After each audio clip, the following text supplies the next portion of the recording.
What does it take to make a good video game map? With 15 unique floors designed for fast-paced, competitive combat no less. How do you create such a map with a program that's stuck in the 90s? And what if all your efforts end up going unnoticed? Today I will share with you my mapping story for Valve's popular shooter game Counter-Strike Global Offensive, or CSGO for short, and discuss how I made the game's tallest, good aim map. But before we can talk about that one, we need to look at the maps that came before it. For the uninitiated, CSGO is a highly competitive game about a counter-terrorist unit fighting terrorists. There are a lot of different game modes, but the most popular one is Defuse. Basically, the terrorists have to blow up stuff with a bomb, and the CTs need to prevent that. The maps this takes place in matter a lot, since they can heavily favor one team over the other if they're designed a certain way. So you think the game's developer, Valve, makes these themselves if they're so important to get right. But you'd be wrong. Many of the game's current maps have been made by community members. Unlike a lot of other modern games, CSGO has a wealth of custom content, accessible via the Steam Workshop, where people can publish their maps. If you're lucky, yours might be officially included. Way back in 2020, I wanted to make a Defuse map myself. As a convention, most Defuse maps start with DE in their file name, so I named my map Depression because why not? I ended up changing it to Decrypt, since my idea was for the map to take place in a crypt which the terrorists enter through adjacent sewer tunnels to blow sky high. But I didn't get very far before I abandoned the idea. The difficulty of making a map that's both pretty and competitively viable, like the community expects, was just too high. So I dumped what I had onto the workshop, and Decrypt was never heard from again. 2 years later, I was ready to try again. But this time, I wanted to tackle a much smaller project. That's when aim maps came to mind. These are small, often box-shaped rooms where two people duke it out to decide a winner. I didn't have much experience with how aim maps were designed, so I looked at a few for reference, mainly the very popular Aim Banana Gaming. That's when a friend of mine had the idea to also name my map after a fruit, and thus, Aim Grapefruit was born. To get started, I binged mapping tutorials from one of my favorite CSGO YouTubers, 3ClicksPhilip. Most of them are a decade old at this point, but they are still relevant.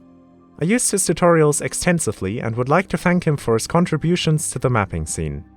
I can only imagine how many others his short and to-the-point tutorials have helped. They were even the inspiration for my Unitel crash course, believe it or not.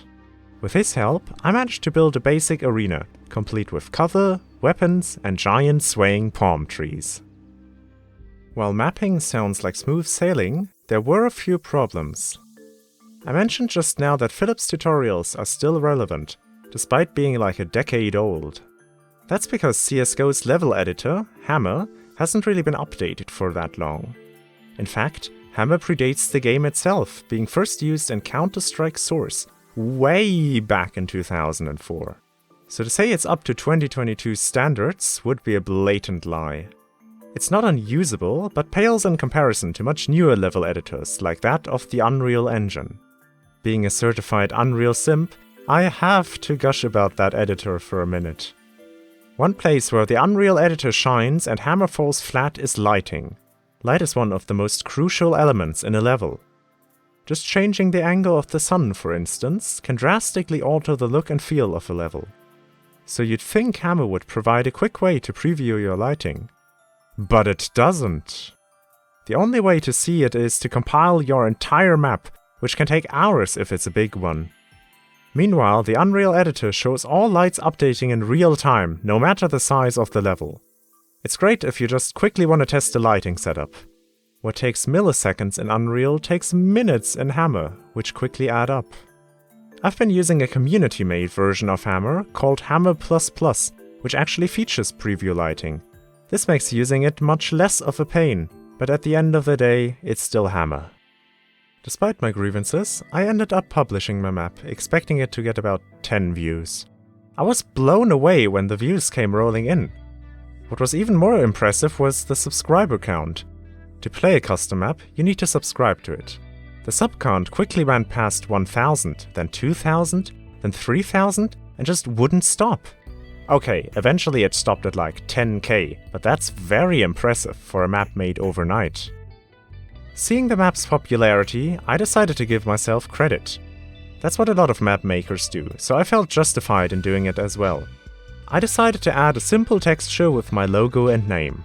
To convert it into a texture the game could use, I needed to use a community-made program and then needed another program by the community to pack it into the map file, so it would show up properly for others. Thinking I had done it, I went on to do other things. Only for my friend to tell me days later that on his end, he saw nothing but a black square. With the map still being popular, many people must have seen my screw-up. How embarrassing.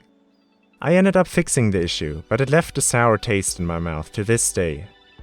Despite that fiasco, I was drunk on success and already started coming up with ideas for my next map, Aim Papaya, following the tradition of choosing fruity names for my maps. Look, it's the map from the thumbnail. We're finally gonna talk about it. My vision was for this map to be set in a skyscraper. Instead of every round taking place on the same floor, players rise through the floors as the game progresses, eventually ending up on the rooftop. However, this concept presented a major design challenge. Designing over a dozen different floors seemed like too big of a task for me. Not only that, but since map layouts are crucial in CSGO, I would have had to test each and every floor carefully. Last but not least, constant layout changes would surely be off-putting to players. In the end, I settled on a compromise. I would start with one layout, then change one thing about it every floor and keep the rest identical. This drastically reduced my workload, since I could rely on the old copy and paste. It also prevented people from feeling confused when the map suddenly changed around them. I even coined my own level design term for this, calling it flipbook-like design, since when you quickly scroll through every floor, it looks like a little flipbook animation. After I had made some progress, I uploaded the map privately to the workshop so my friends could test it. I garnered some positive feedback and refined it until it was ready for a release. I made it public and... nothing. After 2 days of being public, my map had gotten a measly 9 views, all from friends or members of my Discord. I wondered if that had happened because I had published it privately first and missed my chance to appear in the most recent category of the workshop. Whatever the reason is, Aim Papaya failed in terms of views and is a far cry from Aim Grapefruit's success. But I'm proud of it regardless. I had learned a lot from my previous projects and consider it the best map I've ever made. In the end, I'm not sad that almost no one saw it.